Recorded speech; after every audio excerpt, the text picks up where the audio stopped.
With more than 1,000 strains of cannabis having been bred during the past several decades, patients must be aware of the different types of efficacy available to them in terms of cannabis medicine. Some varieties of cannabis are most appropriate for particular diseases and ailments, but not others. Choosing the right strain is critical to ensuring that patients receive the best therapy possible.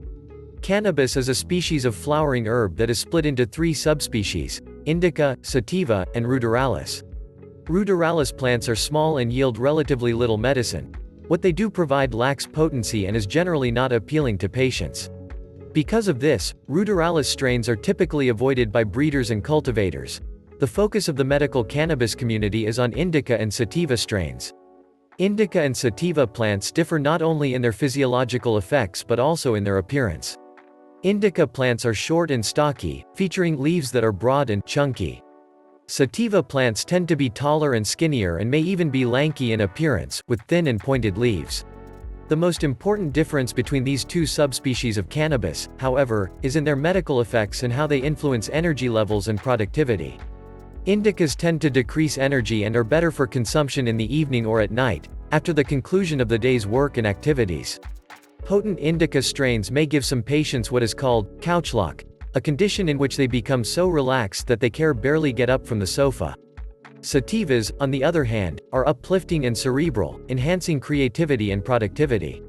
Indicas provide what has been called a body high, while sativas deliver more of a mind high. Unfortunately, sativa plants require longer to grow and yield less medicine, flowers, than indica varieties. This is why indica strains have traditionally dominated those available on the black market, where there is no concern for patient need and the sole focus is profit.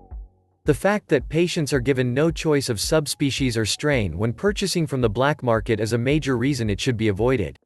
Patients should never trust or consume cannabis medicine without knowing its exact strain and that it was properly grown, dried, cured, and laboratory tested for purity and potential contamination.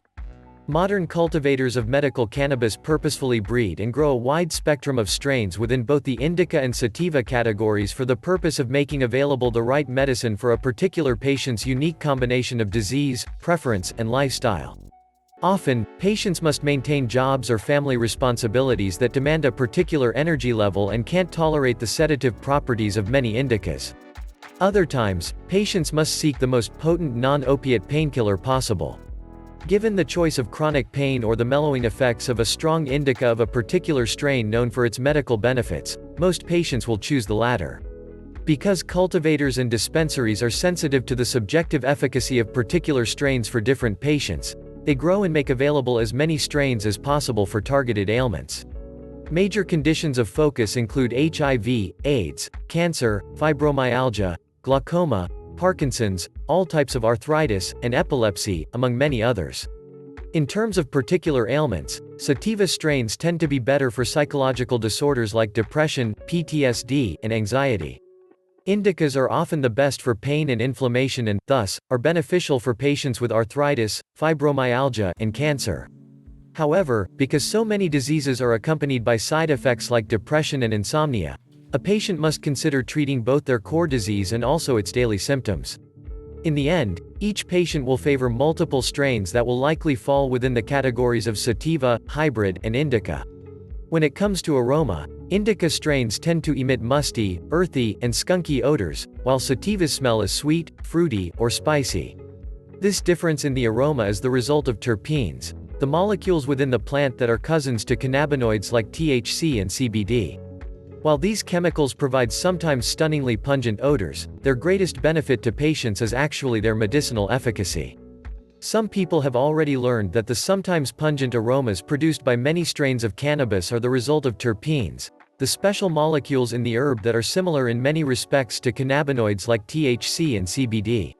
While many might guess that a particular strain of cannabis is categorized as indica, sativa, or hybrid based on the presence or absence of a particular cannabinoid, or a cannabinoid in a particular volume, it is actually a terpene that determines this important status of a strain.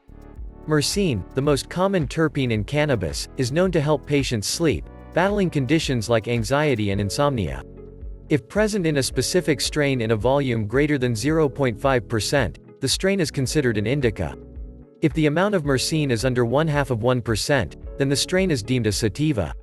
This dynamic is a good example of the entourage effect, a theory that cannabinoids and terpenes work together in harmony to deliver medicinal efficacy to patients.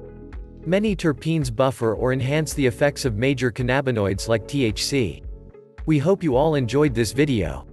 If you did, be sure to share with a friend. Consider subscribing and help us out with a like. Thanks for watching.